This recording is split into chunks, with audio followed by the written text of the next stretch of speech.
Terima kasih Anda masih bersama kami. Bagi Anda yang baru saja bergabung, kami hadirkan kembali 3 berita utama hari ini.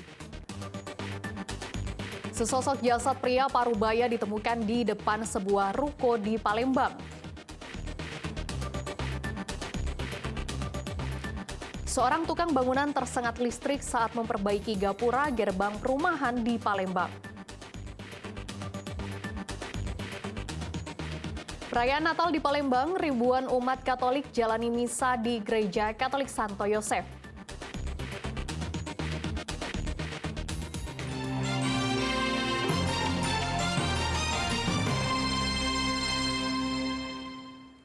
Kasus demam berdarah di Kabupaten Ogan Komering Ulu mengalami peningkatan. Bahkan 2 kasus kematian yang disebabkan DBD terjadi di bulan Desember 2023 ini. Kondisi tersebut membuat Dinas Kesehatan Kabupaten Ogan Komering Ulu gencar melakukan fogging atau pengasapan.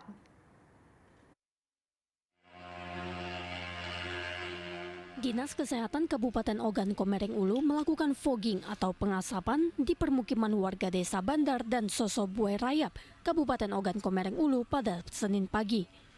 Pengasapan dilakukan sebagai bentuk pemberantasan terhadap nyamuk Aedes aegypti, penyebab demam berdarah denggi. Adapun lokasi yang menjadi sasaran petugas adalah mulai dari selokan, kebun hingga rumah-rumah warga. Fogging atau pengasapan dilakukan menyusul meningkatnya kasus demam berdarah denggi atau DBD di Kabupaten Ogan Komering Ulu. Berdasarkan data dari Dinas Kesehatan setempat, terdapat 4 kasus DBD di Kabupaten Ogan Komering Ulu dengan korban meninggal dunia berjumlah 2 orang. Kedua korban meninggal dunia tersebut berasal dari Desa Bandar dan Desa Erpao. Kita sebagai petugas kesehatan di Kabupaten Oku melakukan langkah-langkah agar kasus DBD ini berhenti dan stop, tidak ada lagi. Langkah yang sudah kami lakukan bagi warga yang terdampak positif kasus DBD itu sudahlah kami lakukan fogging fokus. Jadi fogging fokus atau penyemprotan ini dilakukan apabila di wilayah situ terdapat kasus DBD positif. Meningkatnya jumlah kasus DBD di Kabupaten Ogan Komering Ulu disebabkan karena saat ini telah memasuki musim penghujan. Untuk itu, warga diminta menjaga kebersihan lingkungan dan menerapkan pola 3M, yaitu menutup, menguras, dan mengubur benda-benda yang mendukung siklus hidup nyamuk Aedes aegypti. Dedi Irwansyah melaporkan dari Kabupaten Ogan Komering Ulu. Memanfaatkan libur panjang perayaan Hari Natal, sejumlah tempat wisata ramai diserbu masyarakat. Di Palembang, wahana bermain air menjadi salah satu lokasi favorit masyarakat untuk menghabiskan waktu bersama keluarga.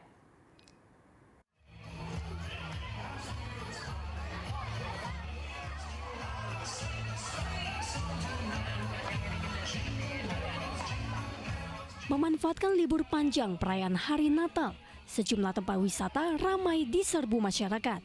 Salah satunya wahana bermain di Amanji Waterpark di Kecamatan Alang-Alang Lebar, Kota Palembang. Tempat ini menjadi salah satu tempat favorit masyarakat Palembang menghabiskan waktu bersama keluarga. Beragam atraksi pun ditawarkan oleh wahana bermain air ini pada saat libur panjang perayaan Hari Natal. Masyarakat mengaku senang menghabiskan waktu libur panjang di tempat ini. Kesini sama siapa, Be? Sama keluarga. Sama keluarga. Siapa, Be?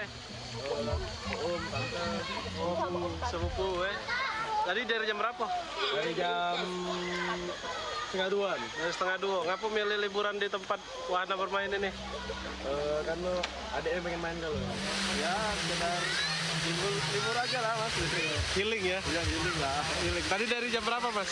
Dari jam 2 siang. Dari jam 2 siang. Ya. Untuk tiket gimana nih, Mas? Ini? Untuk tiket Harga masuknya masih oke atau harga masuknya masih oke lah. masih oke ya? Ya. Istri, keluarga seneng semua berarti diajak ke sini. Senang itu. Lagi lari-larian tadi anak. Pada hari libur Natal ini terjadi peningkatan jumlah pengunjung di Amanji Waterpark ini. Dalam satu hari, wahana bermain air ini mengalami peningkatan pengunjung hingga 2.500 per hari. Peningkatan pengunjung diprediksi juga akan terjadi pada libur tahun baru nanti. Muhammad Ardiansyah Putra melaporkan dari Kota Palembang. 2.500 umat mengikuti ibadah misa malam Natal di Gereja Katolik Santo Yosef Palembang. Bertepatan dengan tahun politik, gereja berharap umat Katolik dapat berpartisipasi dalam pesta demokrasi dan menjaga kerukunan meski berbeda pilihan. Gereja Katolik Santo Yosef Palembang menggelar misa malam Natal 2 kali. Ibadah misa malam Natal pada pukul 5 sore dan 8 malam. Sekitar 2.500 umat Katolik Palembang mengikuti ibadah misa pada hari Minggu.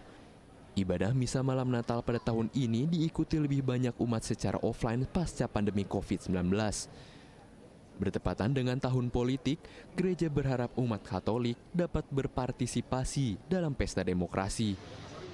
Untuk berkaitan dengan tahun politik, kita mengharapkan bahwa umat terlibat berpartisipasi. Dan juga jangan terprovokasi, jangan terpancing, semuanya sebagai warga negara yang baik. Jadilah sebagai warga negara yang baik, yang damai, yang menghormati tentang perbedaan, yang sungguh memperjuangkan soal kerukunan. Sejalan dengan tema Natal tahun ini, yakni kemuliaan bagi Allah dan damai sejahtera bumi, Gereja Santo Yosef mengingatkan kepada umat Katolik meski berbeda pilihan capres, umat diharapkan dapat menjaga kerukunan. Muhammad Ardiansyah Putra melaporkan dari Kota Palembang.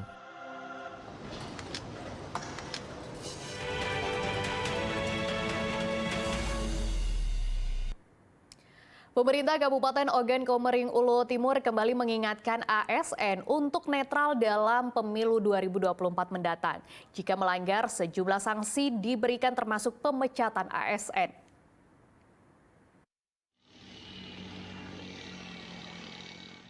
Jelang pemilu serentak tahun 2024, pemerintah Kabupaten Ogan Komering Ulu Timur kembali menekankan netralitas ASN di lingkungan Pemda Oku Timur. ASN dilarang untuk terlibat dalam politik praktis atau berpihak dengan salah satu calon. Bahkan mereka juga tidak boleh berkampanye atau memfasilitasi kampanye. Selain itu, ASN juga dilarang membuat unggahan, mengomentari, membagikan, menyukai hingga bergabung atau follow dalam grup akun pemenangan peserta pemilu. Jika terjadi pelanggaran, sejumlah sanksi pun telah menanti, mulai hukuman disiplin hingga hukuman berat berupa pemecatan. Hal tersebut disampaikan Sekda Oku Timur saat melantik 39 pejabat eselon 2, 3, dan 4 di lingkungan Pemda Oku Timur. Kualitas ASN dalam pemilu itu instruksi pertama. Yang pelantikan eselon 2, 3, 4 dan fungsional. Harapan ke depan Pak untuk Kan konteksnya kan penyegaran, ada pengisian kekosongan, kan langsung sampaikan tadi di dalam sambutan aku. Jadi negatif istimewa, karena ini kan kegiatan rutin dalam rangka penataan organisasi. Netralitas aparatur sipil negara merupakan bentuk upaya menegakkan pemilihan umum yang jujur dan adil. Sebab ASN memiliki posisi strategis dalam pemerintahan atau birokrasi, sehingga dapat dimanfaatkan oleh kelompok kepentingan sebagai mesin yang handal untuk memenangkan pemilu. Dedi Irwansyah melaporkan dari Kabupaten Ogan Komering Ulu Timur. Lebih mulia.